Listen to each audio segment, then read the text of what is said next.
The core of the nucleus of the Winnipeg Jets is there. I mean, the leadership core is there, but there are different faces and different pieces that were brought in. So does that take a little bit of time, not just through preseason and training camp, but maybe 10, 15, 20 games of the regular season to kind of find everyone's stride?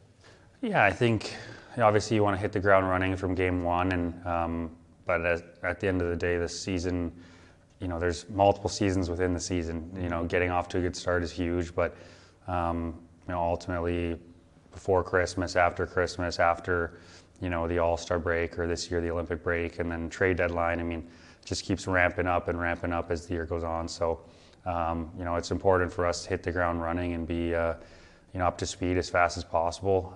We've got a lot of similar faces, but as you said, there's some new guys coming in, and I think we've had a good camp, we had a good preseason, so first 5 or 10 games, I think you can kind of look back and really see where you're at and where you need to improve on, but we'd like to hit the ground running and just keep building throughout the season, have regular season success like we have, but also with that goal in mind of continuing to build to be ready for the playoffs, but of course we got to get there first. A challenging but familiar offseason for you because of injury. You dealt with concussion protocol in the postseason, then the knee injury in the postseason. So was it a lot of rest, but also rehab to get you ready?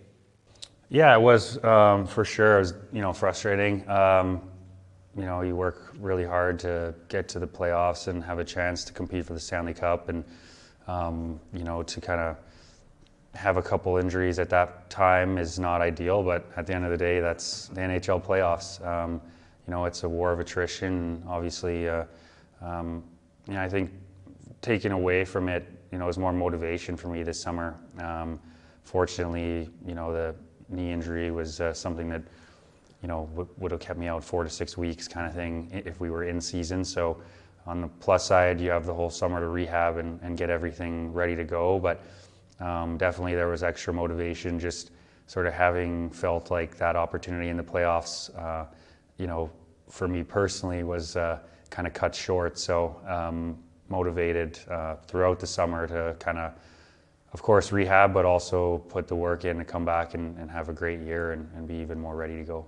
So on the eve of the home opener against the Dallas Stars, the Winnipeg Jets, with a huge shot in the arm for the organization, sign a key piece of the present, past, future, of course, in Kyle Connor and the 8-year extension. What sort of boost do you think that is, both as a teammate, but also to the organization and the city? Oh, it's massive. It's a huge day for our team, for the organization, for the city of Winnipeg as well.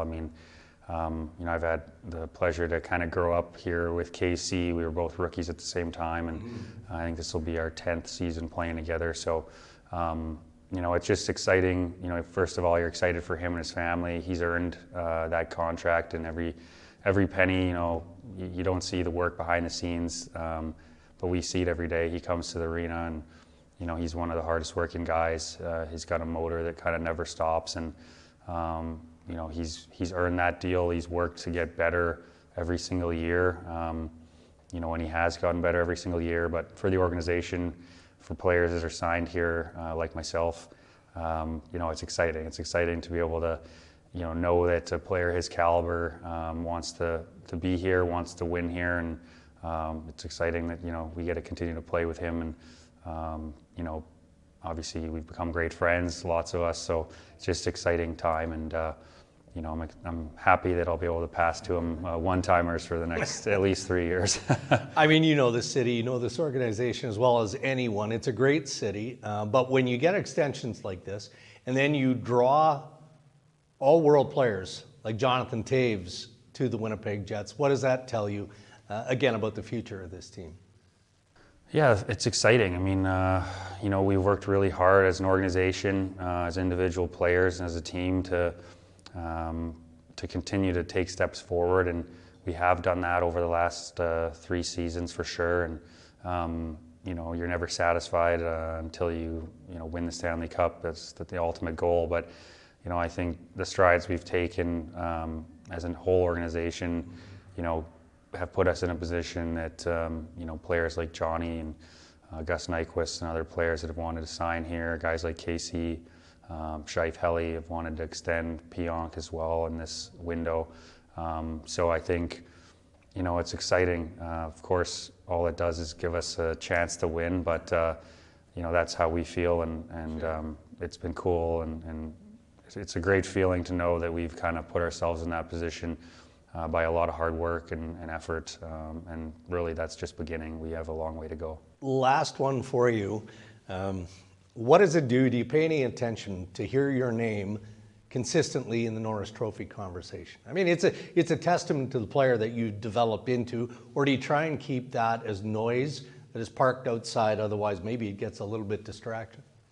No, I think, you know, I always have said, going back in interviews from the time I was drafted here, I just try and get better every day. I try and work on my game, be the best player I can for my teammates, for my team. So, you know, me being in that conversation definitely is exciting, and something that, you know, I guess gives me some validation that the work and kind of improving my game, elevating my game, you know, has continued to occur. And, you know, all that I really feel is, you know, how can I continue to improve? How can I continue to get better for my team? And ultimately, you know, at this point in my career, it's all about trying to win a Stanley Cup. So the better, you know, everyone on the team can be individually, you know, the better we're going to be as a collective. So that's kind of how I look at it.